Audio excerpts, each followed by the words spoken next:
Pada kali ini saya akan memberikan penyuluhan tentang diare pada anak. Nah, ibu-ibu pasti kan di sini kalau anaknya sedang menangis kan pasti ini ya pada panik ya, atau mungkin biasa saja. Kalau lagi diare saya suka panik Bu, itu anak saya tuh suka diare tuh ya, suka berak-berak lama banget, sehari tuh banyak banget deh. Oh gitu, iya ibu. Jadi kalau diare itu adalah buang air besar dengan frekuensinya lebih dari 3 kali. Nah, bisa encer ataupun setengah.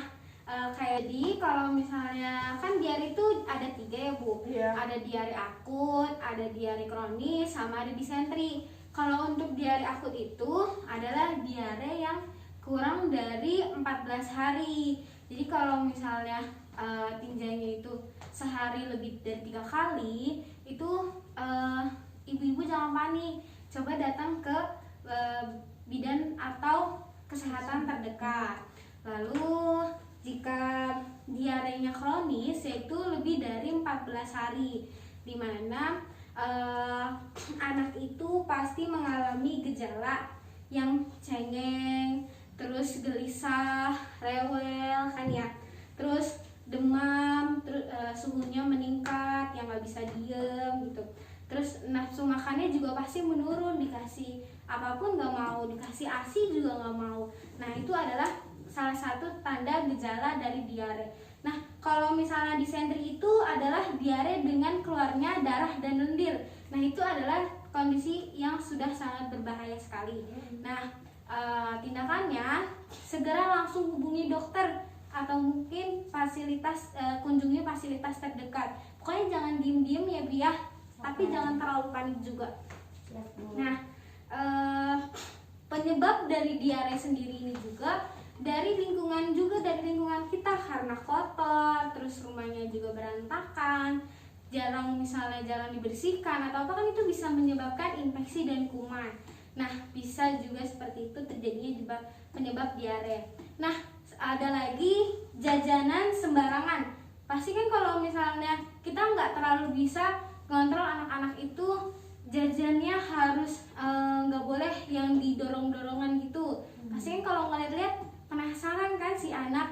Nah, kalau kebanyakan, apalagi kalau misalnya pedes, nah pasti anak-anak itu pasti mau. Nah, terus tidak mencuci tangan.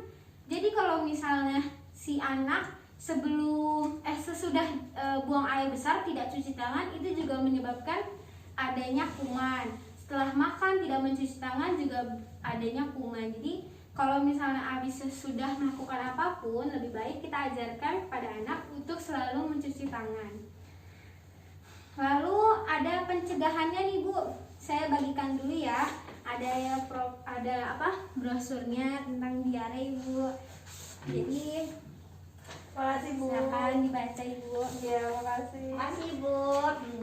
Nah, di sini tuh ada tindakan pencegahan diare dehidrasi tingkat keluarga jika balita mengalami diare. Nah, yang pertama itu kita memberikan ASI lebih sering dan lebih lama dari biasanya. Misalnya sehari itu kita cuma memberikan ASI cuman 4 kali. Nah, kita bisa memberikan ASI-nya lebih dari 4 kali, misalnya 8 kali atau lebih, tidak apa-apa. Kedua, memberikan oralit untuk mencegah dehidrasi sampai diare berhenti. Jadi kalau misalnya kita nggak tahu nih buat apa, buat menambah cairan di tubuh si anak itu apa, kita searching terus dapatnya oralit, kita nggak apa-apa untuk memakai oralit 200. Nah, selanjutnya ada memberikan obat zinc, diberikan sekali sehari selama 10 hari berturut-turut. Nah, zinc itu juga dapat mencegah parahnya diare. Lalu kita memberikan mineral, terus makanan berkuah seperti sup, sayur. Nah, itu nggak apa-apa, itu juga bagus. Lalu makanan sesuai dengan umurnya. Kalau bayi berusia 0 sampai 6 bulan, itu kita hanya beri ASI. Nah, paling sedikit itu 8 kali sehari. Lalu ada bayi berusia 24 bulan, kita mulai memberikan makanan pendamping ASI atau empasi. Jadi kalau misalnya si anak udah mulai umur 6 sampai 24 bulan, kita bisa memberikan selain ASI, yaitu empasi. Misalnya bubur kita blender lalu dicampurkan dengan sayuran ataupun yang lainnya. Lalu kalau misalnya untuk bayi berumur 12 bulan sampai 24 bulan, kita bisa berikan makanan keluarga secara bertahap. Misalnya dari yang halus, terus ke sedang, habis itu sampai ke kasar. Dan balita umur 2 tahun ke atas, kita bisa berikan nasi, sama seperti yang kita makan.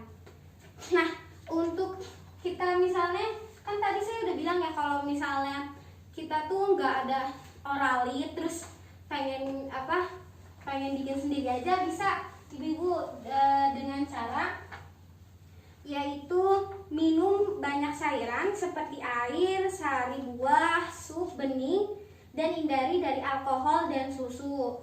Kenapa kita menghindari susu? Karena susu itu susunya boleh, cuman susu kedelai ya. Yang bagusnya itu adalah susu kedelai, nggak apa-apa. Kedua, kita juga hindari makanan padat dan makanan seperti bubur, roti, pisang selama 1-2 hari pas si anak itu sedang diare. Lalu ada cairan rehidrasi oral atau oralit atau larutan garam.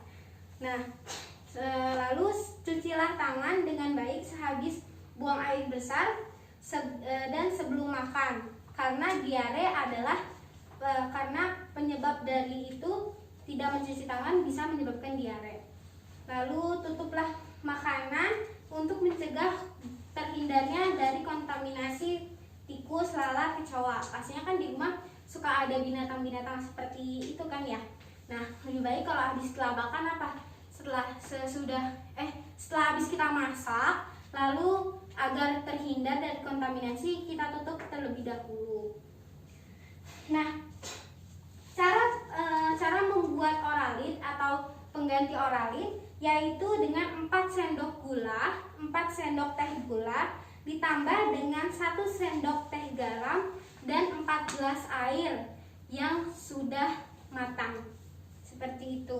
Lalu diberikan secara sedikit-sedikit setiap setengah jam sekali pada anak sampai habis ya Bu ya. Lalu yang tadi juga kalau misalnya si anak habis BAB segera ganti popoknya. Ada yang ingin ditanyakan Ibu? Tidak. Sudah jelas Ibu. Ya, terima kasih Ibu.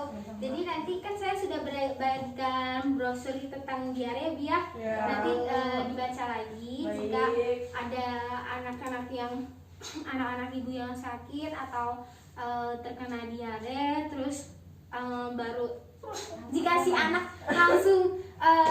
anak menyerupai tanda-tanda gejala diare, maka segeralah datang ke bidan atau rumah sakit terdekat. Baik, Ya, Ibu. terima kasih. Sekian dari saya. Wassalamualaikum warahmatullahi wabarakatuh. Waalaikumsalam warahmatullahi wabarakatuh. Terima kasih Bu